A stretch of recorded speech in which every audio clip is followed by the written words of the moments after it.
असम और पश्चिम बंगाल विधानसभा चुनाव के पहले चरण के लिए आज मतदान हुआ। पश्चिम बंगाल की 30 सीटों पर शाम 6 बजे तक करीब 80% वोटिंग हुई, तो वहीं असम की 47 सीटों पर शाम 6 बजे तक 74% से ज्यादा वोटरों ने मतदान किया।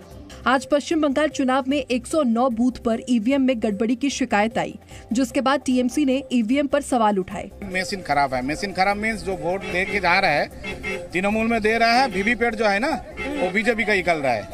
जिस पर बीजेपी ने कहा कि टीएमसी ने पहले चरण में ही हार मान ली है, इसीलिए वो ईवीएम का बहाना बना रही है। जब तक ईवीएम से वो जीतती थी तब तो ईवीएम ठीक था, जब से हारने लगी है तो ईवीएम तो बैलेट चाहिए। पहले चरण के मतदान के दौरान कांथी में एक बूथ पर शुभेंदु अधिकारी के भाई सोमेंदु अधिकारी की कार पर हमला हुआ, जिसमें उनके ड्राइवर को चोटें आईं। पश्चिम बंगाल में पहले चरण के मतदान के दिन टीएमसी और बीजेपी में ऑडियो वॉर छिड़ा।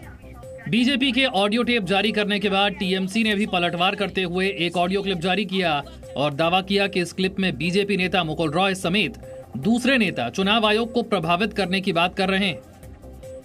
ইসি আসছে কবে? পরশু 21 আমাদের ডাকবে 21 তাই তো?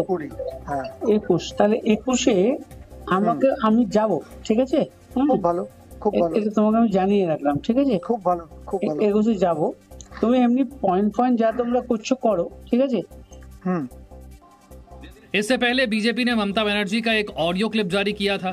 ममता पर बीजेपी कार्यकर्ता से चुनाव में मदद मांगने का आरोप लगाया था। ইয়াং ছেলে এবং অনেক কাজ করো, আমি জানি সবকিছু, তুমি একটু আমাদের সাহায্য করে দাও না, তুমি দেখবে কোনো অসুবিধা হবে না। কিন্তু বিষয়টা তো আমি বলি শুনে, এটা আপনি আপনাকে দেখে কিন্তু আমার পরিবার রাজনীতি করেছিল, কিন্তু খারাপ লাগে দিদি যে এত ত্যাগ করার পরও যখন পলয়পাল রেসিডেন্ট সার্টিফিকেট পায় না, এর থেকে লজ্জার কিছু থাকতে পারে না। पश्चिम बंगाल की मुख्यमंत्री ममता बनर्जी ने प्रधानमंत्री मोदी की बांग्लादेश यात्रा की टाइमिंग पर सवाल उठाए। ममता बनर्जी ने प्रधानमंत्री के बांग्लादेश दौरे को वोट के लिए मार्केटिंग बताया। कभी कहता है बांग्लादेश से सबको लेके ममता चलाया, इन्फिल्ट्रेशन कर दिया। आपने जाके वोट के लिए बांग्लादेश को अभी बांग्लादेश में जाके आपका मार्केटिंग करने गया।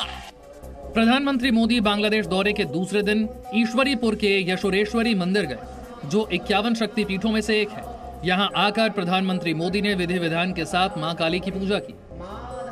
51 शक्तिपीठ में से एक मां काली के चरणों में आने का सौभाग्य मिला। मेरी कोशिश रहती है कि मौका मिले तो इन 51 शक्तिपीठों में कभी न कभी जाकर के अपना मत्था टेकूं। प्रधानमंत्री मोदी ने मां काली की पूजा के साथ साथ काली के भक्तों से यशोरेश्वरी मंदिर में कम्युनिटी हॉल बनाने का वादा भी किया। यहां पर एक कम्युनिटी हॉल की आवश्यकता है। इस हेतु से भारत सरकार यहां पर इस निर्माण कार्यों को करेगी।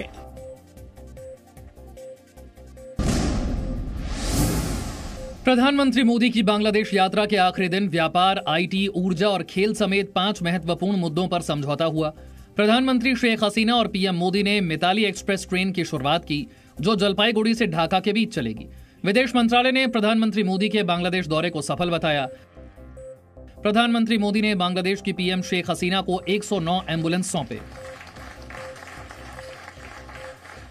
कोरोना वैक्सीन की 12 लाख डोज भी गिफ्ट की। शेख हसीना ने पीएम मोदी को बंगबंधु शेख मुजीबुर रहमान की जन्म शताब्दी के अवसर पर जारी सोने और चांदी का एक सिक्का भेंट किया।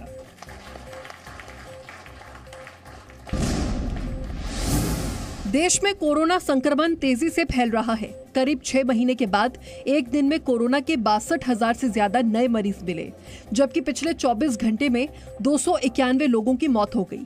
कोरोना संक्रमण से सबसे ज्यादा प्रभावित महाराष्ट्र है।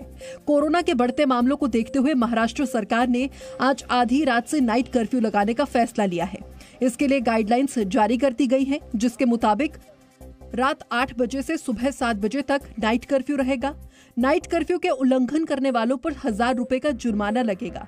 सभी सिनेमा हॉल रात 8 से सुबह 7 तक बंद रहेंगे। ऑडिटोरियम, रेस्टोरेंट्स भी बंद रहेंगे। सभी धार्मिक, राजनीतिक, सांस्कृतिक आयोजनों पर रोक। अगर कोई बिना मास्क पाया जाता है तो 500 रुपए का जुर्माना होगा। सार्वजनिक जगहों पर थूकते हुए पकड़ा गया तो 1000 रुपए का जुर्माना होगा। Presenting B News app, available on Google Play and App Store. Download it now.